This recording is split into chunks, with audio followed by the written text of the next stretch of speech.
time. And when someone, what's interesting to me too is when someone dies in this country right now, they're not talking about the high blood pressure, the diabetes, the stroke. They say, did they die from COVID? We've been to hundreds of autopsies. You don't talk about one thing. You talk about comorbidities. Their vessels were narrowed. Their lungs were a smoker. COVID was part of it. It is not the reason they died, folks. It is one of many reasons. So to be so simplistic to say that's a COVID death because they have COVID, you know how many people die with pneumonia or people that die from flu? With flu, I should say. It's not from flu. Their lungs were compromised by COPD. They had a heart attack 2 years ago. They have a weakened body. We aren't pressured to test for flu.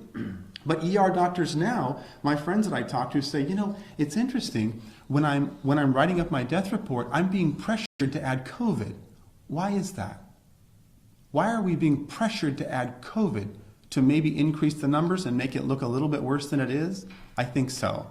So this is what I'm hearing from physicians I talk to in Wisconsin, New York, and everywhere. So you think that physicians are being pressured to make the numbers look worse than they are? They're being pressured to add it to their diagnostic list. And so where is that pressure coming from, in your opinion? Well, I'm probably coming from the administration. So their administration is saying, or the Newsom administration?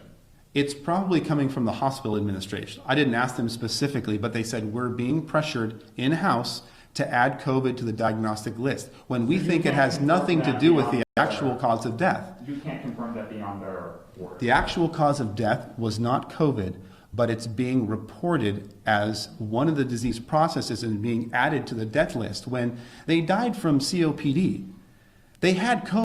COVID didn't kill them. 25 years of tobacco use killed them. Yeah, that's actually interesting. So I guess my question right off of that is,